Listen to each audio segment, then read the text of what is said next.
What is the most biggest mystery in demon slayer? क्या वो demon king Muzan है या नेस्को? आई नो ये सुनने में मिस्ट्री नहीं लग रहे, बट आई एम श्योर कि अगर वीडियो को एंड तक देखोगे तो तुम्हें पता चल जाएगा। तो आज की ये वीडियो सिर्फ और सिर्फ होने वाली है डीमन स्लेयर्स की मिस्ट्रीज पर। Now let's start the video. लेकिन उससे पहले मेरे एक क्वेश्चन का आंसर करो जिसे तुम मिस्ट्री भी कह सकते हो। एंड वो क्वेश्चन ये है कि क्या ह्यूमंस बगैर विल के डीमन बन सकते हैं या नहीं? आई मीन अगर कोई डीमन आ जाए जैसे अपर मून वन और वो तुम्हें बोले कि चलो भाई डीमन बन जाओ, लेकिन तुम डीमन बनने से मना कर देते हो। तुम्हारे मना करने के बावजूद भी अगर अपर मून वन तुम्हारी बॉडी में अपना ब्लड इंजेक्ट कर देता है तो तुम डीमन बन जाओगे। इसका मतलब ये डीमन पे डिपेंड करता है, न कि ह्यूमंस की विल पर। तो मुगिन ट्रेन में रेंगोकू डीमन क्यों नहीं बना जबकि आकाजा ये कर सकता था? अगर आकाजा को ये बंदा डीमन की फॉर्म में चाहिए था तो जस्ट उसे मरने के लिए क्यों छोड़ दिया? उसे डीमन क्यों नहीं बनाया? अब तुम सभी कहते हो कि Akaza was just playing with Rengoku, तो फाइट के दरम्यान में वो उसे डीमन बना सकता था, लेकिन उसने नहीं बनाया। अब ये क्वेश्चन मेरे दिमाग में कब से चल रहा था, बट मैंने सोचा किसी सूटेबल वीडियो में डालूंगा, और अब ये लो। नाउ अब बढ़ते हैं डीमन स्लेयर की सेकंड मिस्ट्री पे। और हाँ, एक चीज तो बताने भूल गया, इस वीडियो में अनसॉल्व्ड और सॉल्व मिस्ट्री दोनों को मेंशन करूंगा। सेकंड मिस्ट्री सारी की सारी ब्लू स्पाइडर लिली के अराउंड घूमती है, क्योंकि ऑफ कोर्स इसका बहुत ज्यादा इंपॉर्टेंट रोल है इस सीरीज में। फैंस ये क्वेश्चन कर रहे थे कि अगर ब्लू स्पाइडर लिली डीमंस को स्पेशली मुजान को ठीक करने में काम आ सकती है तो उसने उसको सिर्फ जापान में ही क्यों सर्च किया? मतलब वो पूरा वर्ल्ड छान सकता था, सिर्फ जापान तक ही क्यों रहा? तो इसका आंसर ये है कि मुजान जापान से बाहर इसलिए नहीं गया क्योंकि ब्लू स्पाइडर लिली थे ही जापान में। ऐसा रिसर्च में है, मैं नहीं कहता, क्योंकि ये बात अभी कंफर्म नहीं है कि ये फ्लावर्स जापान से बाहर होते हैं या नहीं। लेकिन एक और रीजन जरूर बता सकता हूँ कि आखिर मुजान 1000 साल तक जापान में ही क्यों रहा? तो वो इसलिए क्योंकि उस वक्त ट्रेवलिंग की टेक्नोलॉजी कुछ खास थी नहीं। इसका अंदाजा तुम सीजन 1 के एपिसोड 7 में लगा सकते हो कि इस वक्त भी तांजरो के टाइम पे भी कुछ चीजें ही इंट्रोड्यूस हुई थी, जैसे ये ट्रेन और ये। तो पीछे मुजान के टाइम पे ऐसा कोई सिस्टम होता नहीं था जिससे मुजान ट्रेवल कर सकता। लेकिन इस फ्लावर के बारे में ऑथर ने ऑलरेडी इन्फॉर्मेशन दे रखी है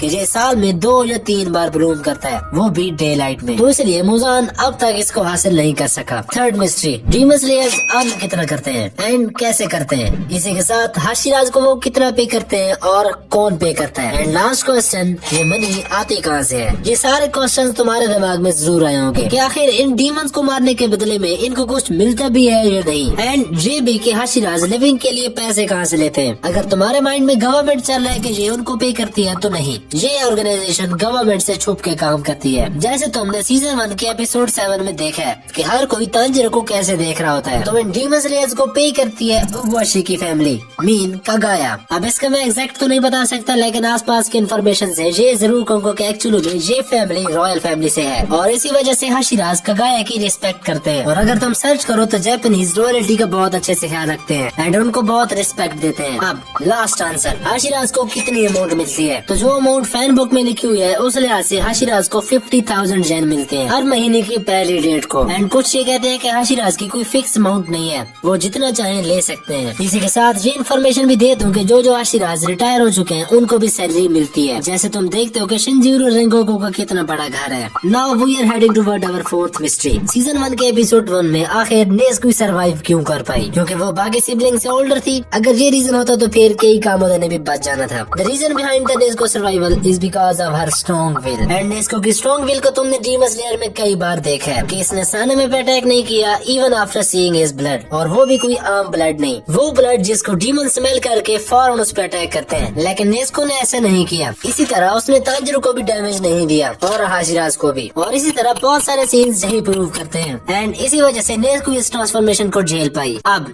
फिफ्थ मिस्ट्री जो कि अगेन नेज़ुको से रिलेटेड है, और वो ये है कि आखिर नेज़ुको ने इंसान को कंकर क्यों किया? सॉरी, तुम ऐसे बोल सकते हो कि नेज़ुको ने इंसान को कंकर कैसे किया? इसलिए क्योंकि वो सन ब्रीथिंग से रिलेट करती है। हाँ, ये रीजन भी है, जैसे सन ब्रीथर तांजिरो ने सन को कंकर किया था। लेकिन इसके साथ दूसरा रीजन भी बता दूं जो कि मुझे सर्च करते हुए मिला है, एंड वो ये है कि कई कामोदों को पता था कि ब्लू स्पाइडर लिली कहाँ उगते हैं, और दूसरा इस बात का सिर्फ तांजिरो को पता था। लेकिन सर्चिंग में मुझे ये पता चला है कि तांजिरो की माँ एक सूप बनाया करती थी जिसमें वो ब्लू स्पाइडर लिली को ऐड करती थी, एंड वो सूप नेज़ुको ने भी पिया हुआ है, तो इसलिए वो सन को कंकर कर सकी। सिक्स्थ मिस्ट्री, जिन ने भी डीमन स्लेयर देखना स्टार्ट किया था वो ये जरूर बोलते हैं कि आखिर तांजिरो और तांजिरो का स्क्वाड हाशिरा कब बनेंगे, क्योंकि हर कोई तांजिरो और तांजिरो का स्क्वाड को हाशिरा के रैंक पे देखना चाहते हैं। लेकिन इस होल सीरीज में ये सारे हाशिरा डिक्लेयर नहीं किए गए और ना ही इस रैंक पे आए हैं। और अगर ओवरऑल देखा जाए तो ये सारे हाशिराज की इक्वल तो पहुंच चुके हैं, लेकिन हाशिराज बन नहीं सके, क्योंकि at the end of series जब मुजान किंग ऑफ डीमन मारा गया तो उसके साथ सारे डीमन भी मारे गए। चाहे अगर हाशिराज की सीट्स खाली है, लेकिन फिर भी ये हाशिरा नहीं बन सकते, क्योंकि जब डीमन ही नहीं होंगे तो डीमन स्लेयर कॉर्प क्यों होगी। और जो ऑफिशियली कंफर्म है कि after the death of Muzan सारे डीमंस खत्म हो जाएंगे। इसी वजह से इस ऑर्गेनाइजेशन को भी डिसबैंड कर दिया। नेक्स्ट मिस्ट्री, आखिर गिंजे के पास ये एबिलिटी आई कहाँ से कि वो डीमन को खा सकता है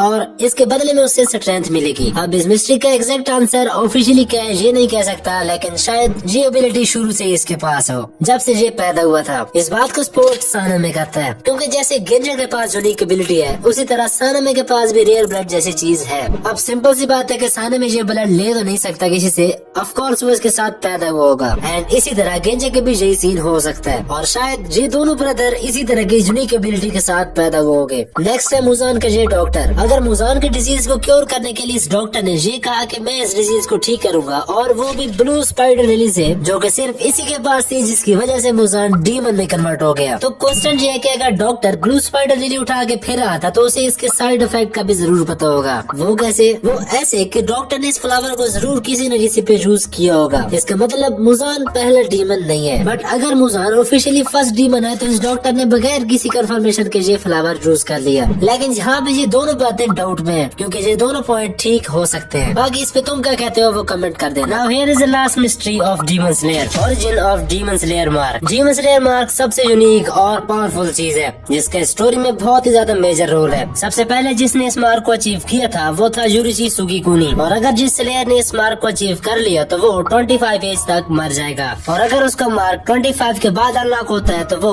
1 घंटे में ही मर जाएगा। लेकिन यूरिची सुगिकुनी नहीं मरा, और वो क्यों? जो कि एक बहुत बड़ा क्वेश्चन है। तो इसका आंसर ये है कि यूरिची इस मार्क के साथ बॉर्न हुआ था with the abilities of transparent world and see through world, इसलिए उसकी बॉडी ने इस चीज को अडॉप्ट कर लिया था, जबकि बाकी स्लेयर्स की बॉडी इस टेम्परेचर और हार्ट बीट को कंट्रोल नहीं कर सकती थी। लेकिन यूरिची इस चीज को झेल सकता था, इसलिए वो बाकी स्लेयर से बहुत ज्यादा जिंदा रहा। And now this is the end. और मुझे पता है कि और भी बहुत सारी मिस्ट्रीज रहती हैं जो कि मुझे एक्सप्लेन करनी चाहिए, लेकिन वो मैं किसी और वीडियो में करूंगा।